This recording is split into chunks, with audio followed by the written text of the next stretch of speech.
Hi friends, అందరికీ నమస్కారం. అంజలి కథలకి స్వాగతం. ఈరోజు చందమామ కథ పేరు దైవ నిర్ణయం. రచించిన వారు కె అన్వర్ గారు. బస్రా నగరంలో మజీద్ అనే యువకుడు ఉండేవాడు. వాడు అమిత సోమరి, మొండి ఘటం. మజీద్ తల్లిదండ్రులను తప్ప ఎవరిని లెక్క చేసేవాడు కాదు.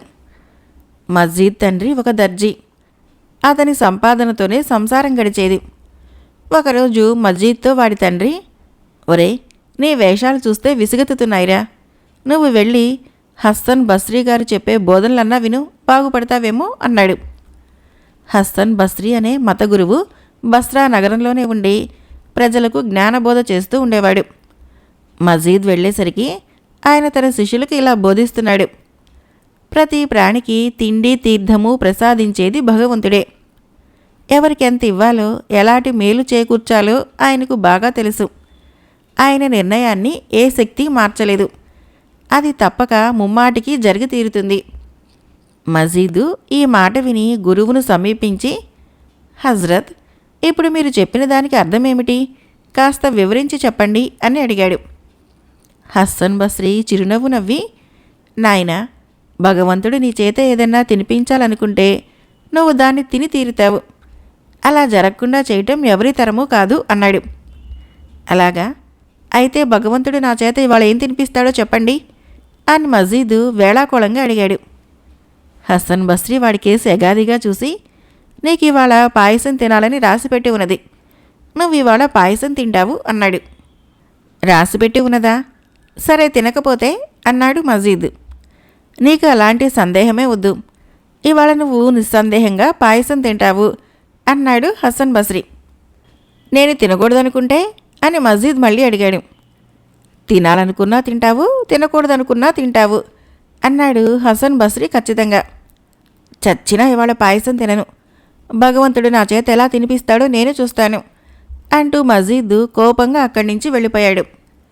ఇంటికి పోతే తన తల్లి పాయసం చేసి తినమనవచ్చు, లేదా ఇరుగు పొరుగు వారెవరైనా పాయసం తెచ్చిస్తే తాను తినవలసి రావచ్చు. అందుకని మజీద్ అడవికేసి బయలుదేరాడు. వాడు ఊరు విడిచి నిప్పులాగా కాలుతున్న ఇసుకలో 10 మైళ్ళు నడిచి ఒక చెట్టు నీడ చేరుకొని సేద తీర్చుకోసాగాడు. ఇంతలో వాడికి బాటసార్లు ఎవరైనా వచ్చి తనను పాయసం తినమని బలవంత పెట్టవచ్చునన్న భయం పుట్టింది. వెంటనే వాడు చెట్టెక్కి ఆకు గుబుర్ల మధ్య ఎవరికీ కనిపించకుండా కూర్చొని చిన్న కునుకు తీశాడు. 1 గంట గడిచాక ఒక పెళ్లి పట్టాలం బస్రా పోతూ అటుగా వచ్చింది. చెట్టు నీడ చూడగానే వాళ్లకు ప్రాణం లేచి వచ్చింది. ఆడ మగ పిల్ల జల్ల అంతా ఆ చెట్టు నీడలో మజిలీ వేశారు. ఒంటెలను చెట్టుకు కట్టి మేత వేసి భోజనాల వేళ కావటం చేత ఏదైనా వంటకం చేసుకుని తిని మరీ బస్రా నగరం కేసి బయలుదేరదామని నిర్ణయించుకున్నారు వారు. అందరూ తలా ఒక వంటకము సూచించారు. కానీ అన్నిటికన్నా పాయసం చేయటం తేలిక గనక అదే చేయటానికి నిర్ణయం జరిగింది. వెంటనే రాళ్లతో పొయ్యి చేసి దాని కింద మంట పెట్టి పాయసం వండారు. త్వరలోనే గుమగుమలాడే పాయసం తయారైంది. అందరూ ఆ పాయసం ఆరగించే ప్రయత్నంలో ఉండగా గుర్రాల మీద కొందరు దొంగలు అటుకేసి రావటం కనిపించింది. పెళ్లి ముఠావారు భయపడి ఎవరికి అందిన సామాను వారు తీసుకుని ఒంటెల మీద పారిపోయారు. దొంగలు అక్కడికి చేరేసరికి చెట్టు కింద ఒక్క పిట్ట కూడా లేదు. అందరూ పారిపోయారు. కానీ పొయ్యి మీద గుమగుమలాడుతూ పాయసం మటుకు ఉన్నది. ఆకలి మీద ఉన్న దొంగలకి పాయసం చూడగానే ప్రాణాలు లేచి వచ్చాయి. ఎవరో మన కోసం ఈ పాయసం వదిలి వెళ్లారు, దీన్ని తినిపోదాము అన్నాడు ఒక దొంగ. ఆగండి, ఆ పాయసం ముట్టుకోకండి అని దొంగల నాయకుడు పెద్దగా అరిచాడు. అందరూ అతనికేసి ప్రశ్నార్థకంగా చూశారు. మీకేమన్నా మతిపోయిందా? ఇంత పాయసాన్ని ఎవరైనా వదిలి వెళ్ళిపోతారా? మనల్ని చంపటానికి ఇందులో విషం కలిపి పెట్టారు అన్నాడు దొంగల నాయకుడు. దొంగలందరి మనసులోనూ అనుమానం తలెత్తింది. ఎవరూ పాయసాన్ని ముట్టలేదు. మనల్ని చంపటానికి ప్రయత్నించిన వాళ్ళు మనం చచ్చామో లేదో చూడటానికి ఇక్కడే ఒక మనిషిని దాచి ఉంటారు. ఆ మనిషి కోసం వెతకండి అన్నాడు దొంగల నాయకుడు తన అనుచరులతో. దొంగలు మనిషి కోసం వెతకసాగారు. వారిలో ఒకడు చెట్టు మీద ఉన్న మజీద్ని పసిగట్టాడు.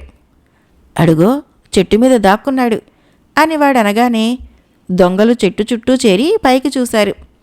మజీద్కు పై ప్రాణాలు పైనే పోయాయి. హజరత్, చెట్టు దిగండి, పాయసం తిందురు గాని అని దొంగల నాయకుడు మర్యాదగానే మజీద్ను ఆహ్వానించాడు. దిగరని చెప్పడానికి మజీద్దు తల అడ్డంగా ఆడించాడు. దొంగల అనుమానం బలపడింది. ఇందులో విషం కలపబట్టే వాడు దిగిరాకుండా ఉన్నాడు. వెంటనే వాడిని చెట్టు కొమ్మలో నుంచి దింపండి అన్నాడు దొంగల నాయకుడు.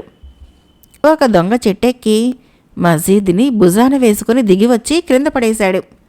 మరొకడు గిన్నెలో పాయసం పోసి తెచ్చి తిను అన్నాడు. నన్ను బలవంత పెట్టకండి, నేను పాయసం తినను అని మజీద్ ఏడవటం మొదలుపెట్టాడు. పాయసంలో విషం కలిపి మమ్మల్ందరినీ చంపుదామనుకున్నావురా అని దొంగల నాయకుడు తన అనుచరుల కేసు చూసి తల ఎగరవేశాడు. వెంటనే దొంగలు మజీద్ కాళ్ళు చేతులు గట్టిగా పట్టుకున్నారు. ఒకడు మజీద్ నోట్లో బలవంతంగా పాయసం పోశాడు. ఇంకొకడు ముక్కు మూసేసరికి మజీద్ గుటక వేసి పాయసం మింగాడు. దొంగలు అంతటితో మజీద్ను వదలకుండా వాడు తినగలిగినంత పాయసం తినిపించారు. వాడు చావుకుపోవటం చూసి దొంగలు మిగతా పాయసం తిని తమ దారిని తాము వెళ్ళిపోయారు. మరొక కథ పేరు వీరరాజకుమారుడు. రచించిన వారు సి హేమలత గారు. ధవళపుర మహారాజు ఆకస్మికంగా చనిపోయేసరికి మహారాజు తమ్ముడైన వీరసింహుడు రాజు అయ్యాడు. అయితే చనిపోయిన మహారాజుకు సూర్యసింహుడు అనే 12 ఏళ్ల కుమారుడు ఉన్నాడు. ఆ సూర్యసింహుణ్ణి చంపించినట్లయితే తానే రాజుగా ఉండిపోవచ్చునన్న దుర్బుద్ధి వీరసింహుడికి కలిగింది.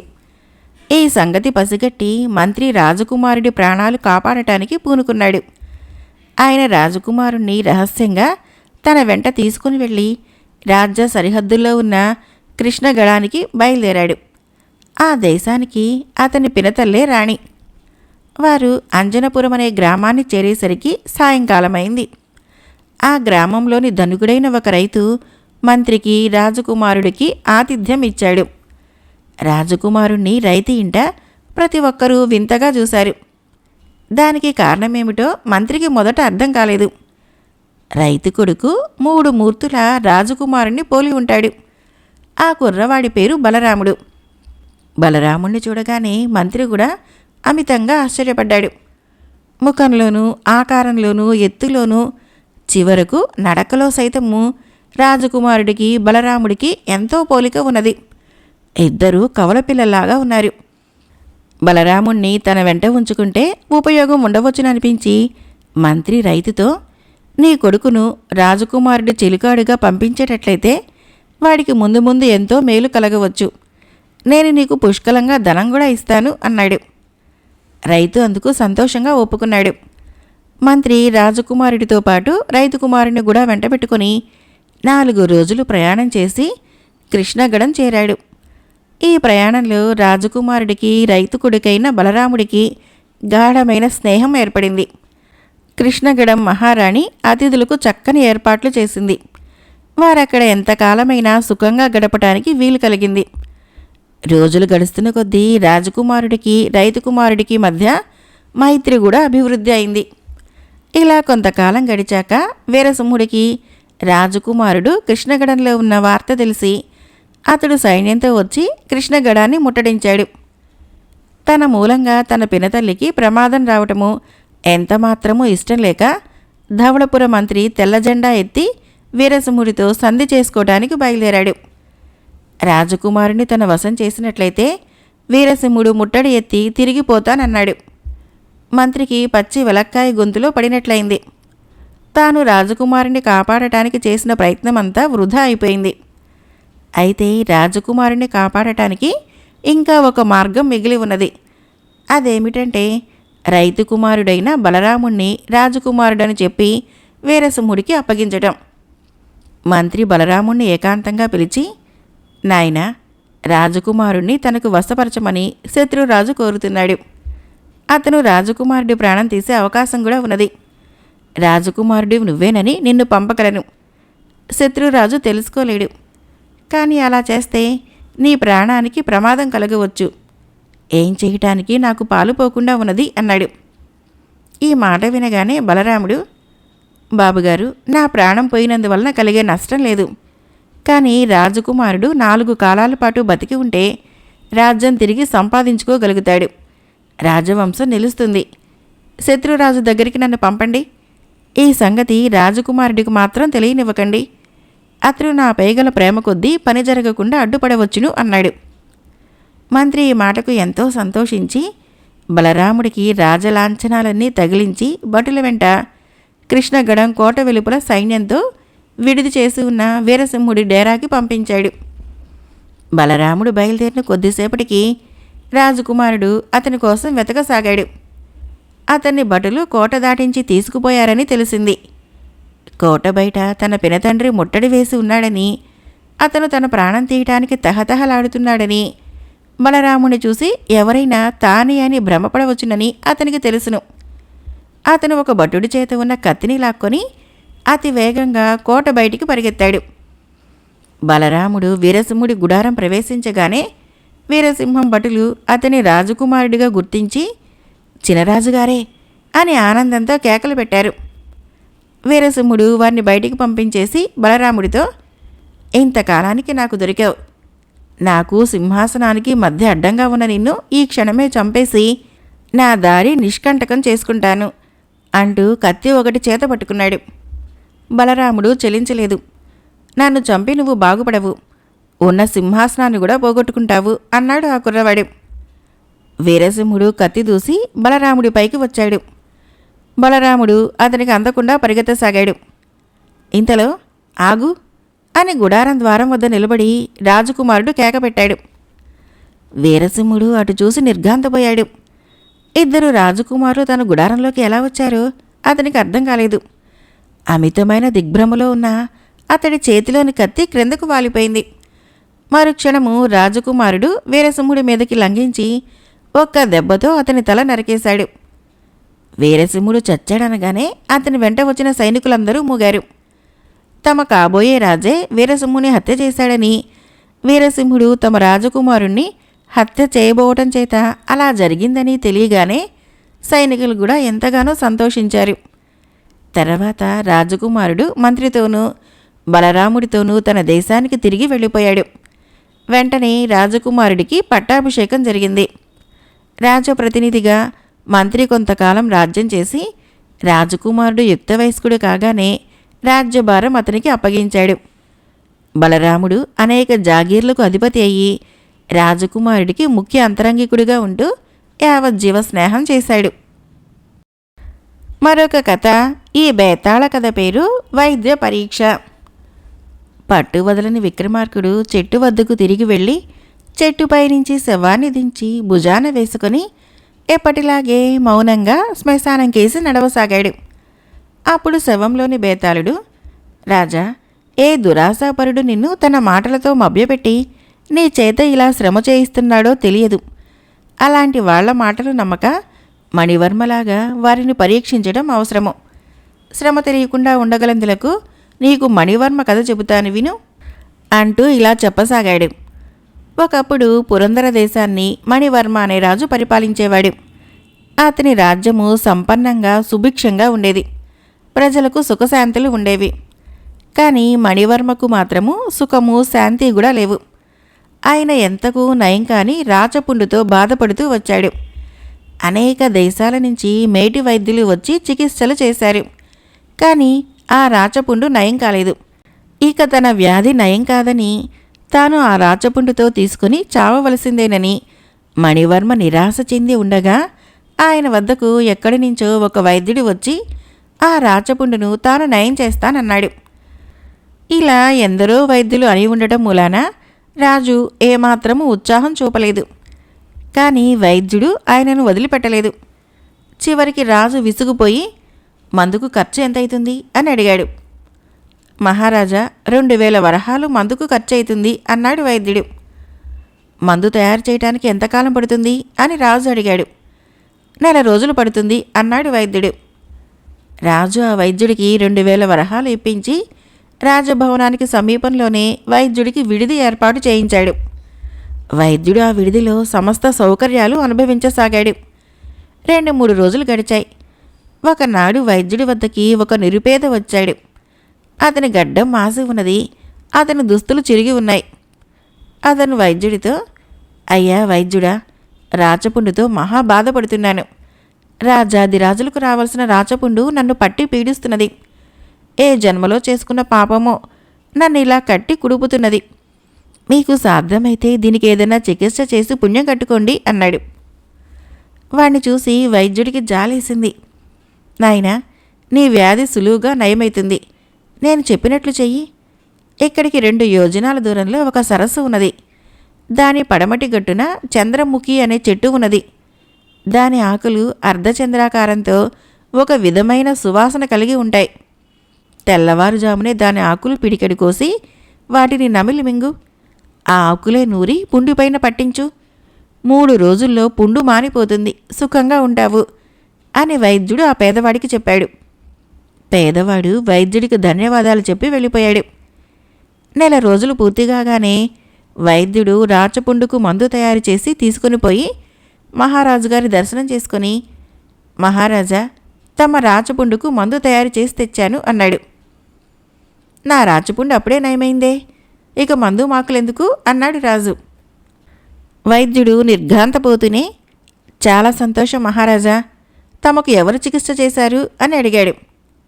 నాకు చికిత్స చెప్పినది నువ్వే కాదుటయ్యా, నీ దగ్గరికి ఆనాడు వచ్చిన పేదవాణ్ణి నేనే అన్నాడు రాజు. తర్వాత రాజు వైద్యుడికి 50,000 వరహాలు కానుకలిచ్చి ఘనంగా సత్కరించి పంపించేశాడు. బేతాళుడు ఈ కథను చెప్పి, రాజా, మణివర్మ వైద్యుడి వద్దకు పేదవాడి వేషంలో ఎందుకు వెళ్ళాడు? వైద్యుడు తన వద్ద నుంచి మందుకు హెచ్చు డబ్బు తీసుకుంటున్నాడేమో అడిగి తెలుసుకునేందుకా? అలా అయితే అదే వైద్యుడికి 50,000 వరహాలిచ్చి ఎందుకు సత్కరించాడు? తనతో అబద్ధం చెప్పిన వైద్యుడిని రాజు ఎందుకు శిక్షించలేదు? ఏమీ ఖర్చు లేకుండా కొద్ది నిమిషాలలో తయారయ్యే మందు కోసము వైద్యుడు 2,000 వరహాలు, నెల రోజులు గడువు ఎందుకు అడిగాడు? ఈ ప్రశ్నలకు సమాధానం తెలిసి చెప్పలేకపోతే నీ తల పగిలిపోతుంది అన్నాడు. దానికి విక్రమార్కుడు, మణివర్మకు వైద్యులలో విశ్వాసం పూర్తిగా పోయిన సమయంలో ఈ వైద్యుడు వచ్చాడు. మామూలు మూలికలతో వ్యాధి నయమైతుందంటే ఆయన నమ్మడు. తాను ఇవ్వబోయే ఔషధము చాలా విలువైందని, ఒకంతటగా తయారు కాదని అంటే తప్ప రాజుకు గురి కుదరదు. అందుచేత వైద్యుడు అబద్ధమాడాడు. రాజు పేదవాడి వేషంలో వెళ్ళటానికి కారణము రాచపుండుకు చికిత్స ఉన్నదన్న నమ్మకము లేకపోవటం. ధనాశ చేత వైద్యుడు తనకు లేనిపోని ఆశ చూపి ఉండవచ్చు. అదే వ్యాధితో ఒక పేదవాడు వచ్చినట్లయితే ఆ వైద్యుడు రాచపుండుకు చికిత్స లేదని నిజం చెప్పవచ్చు. ఆ నిజం తెలుసుకునేటందుకే రాజు పేదవాడి వేషంలో వైద్యుడి వద్దకు వెళ్ళాడు. వైద్యుడు చికిత్స చెప్పిన మీదట రాజుకు వైద్యుడు అబద్ధం ఎందుకు చెప్పినది అర్థమైంది. రాజుకు కావాల్సింది చికిత్స, వైద్యుడు నిజం చెప్పడం కాదు. చికిత్స జరిగింది గనక ఆయన వైద్యుడిని సత్కరించి పంపాడు అన్నాడు. రాజుకి ఈ విధంగా మౌనభంగం కలగగానే బేతాళుడు శవంతో సహా మాయమై తిరిగి చెట్టెక్కాడు. మరొక చిన్న కథ, పేరు మూగ ప్రేమ. ఒక రాజుకి జంతువులంటే చాలా ప్రేమ. ఆయన ఎంత క్రూర మృగాన్ని కూడా హింసించేవాడు కాదు. పైపెచ్చు నోరు లేని జంతువుల్ని హింసించేవారిని కఠినంగా శిక్షించేవాడు. ఒకరోజు రాజు గుర్రం మీద నగరంలో తిరుగుతూ ఉండగా ఒకచోట ఒక మనిషి ఒక పెద్ద పులిని కర్రతో కొడుతూ కనిపించాడు. ఆ మనిషి పులిని అలా హింస పెట్టడం చూసి రాజు ఉగ్రుడై, ఆ నోరులేని జంతువుని ఎందుకలా హింస పెడుతున్నావు అని కోపంగా అడిగాడు. మహారాజా, ఇది నా పెంపుడు పులి. ఎన్నో ఏళ్లుగా నేను దీన్ని సాకుతున్నాను. ఇంతకాలము బుద్ధిగానే ఉన్నది. కానీ ఇవాళ నేను చూడకుండా ఒక మేకను చంపేసింది. అందుచేత దీనికి కాస్త బుద్ధి చెబుతున్నాను అన్నాడు ఆ మనిషి. ఆ మాట విని రాజు మరింత మండిపడి, నువ్వు నోరులేని జంతువుని హింసించడము శాసన విరుద్ధము అని ఆ మనిషిని కారాగృహంలో పెట్టించాడు. వెళ్ళిపోతూ ఆ మనిషి, మహారాజా, నా పులిని జాగ్రత్తగా చూడండి అన్నాడు. రాజు వద్ద అది వరకే అనేక పులులు పెరుగుతున్నాయి. ఈ పులిని కూడా తీసుకొని పోయి వాటిలో చేర్చారు. కొద్ది రోజులు గడిచాయి. రాజు ఒకనాడు తన పెంపుడు జంతువుల పెట్టుపోతలు, యోగక్షేమాలు స్వయంగా విచారిస్తూ పులులు ఉన్న చోటికి వచ్చాడు. అక్కడ పులుల మధ్య ఆయనకు బక్క చిక్కి బలహీనంగా ఉన్న పులి కనిపించింది. ఈ పులి ఇలా ఉన్నదేమిటి? దీనికి ఏమైనా జబ్బా? చికిత్స ఏమైనా చేస్తున్నారా అని అక్కడ పోషకుల్ని అడిగాడు రాజు. మహారాజా, ఇది కొత్తగా వచ్చిన పులి. ఇది ఇక్కడికి వచ్చిన తర్వాత ఆహారం ముట్టలేదు, నీరు తాగలేదు. ఇన్నాళ్ళు అలాగే పడి ఉన్నది అన్నారు పోషకులు. ఇది ఎక్కడి నుంచి వచ్చింది అని రాజు మళ్ళీ అడిగాడు. దీని యజమానిని తమరు కారాగృహంలో పెట్టించారు. ఇది అతని పెంపుడు పులి అని పోషకులు తెలిపారు. రాజుకు అప్పుడు జరిగిన సంగతి జ్ఞాపకం వచ్చింది. కారాగృహం నుంచి ఆ మనిషిని తీసుకురండి అని రాజు తన భటులని ఆజ్ఞాపించాడు. వాళ్ళు ఆ మనిషిని తీసుకుని వచ్చారు. నీ పులికి నువ్వేం ఆహారం పెట్టేవాడివి, అది ఏం తినేది అని రాజు అడిగాడు. అన్ని పులుల్లాగానే అది కూడా మాంసం తింటుంది మహారాజా అన్నాడు ఆ మనిషి. అది నా దగ్గరికి వచ్చాక ఏమి తినక చిక్కి శల్యమైంది అన్నాడు రాజు. ఆ మనిషి ఆదుర్ధపడుతూ, నేను దాన్ని ఒకసారి చూడాలి మహారాజా అన్నాడు. ఇద్దరూ కలిసి పులులున్న చోటికి వెళ్లారు. ఆ పులి తన యజమానిని చూడగానే లేచి వచ్చి అతని కేసు రుద్దుకుంటూ అతన్ని నాకింది.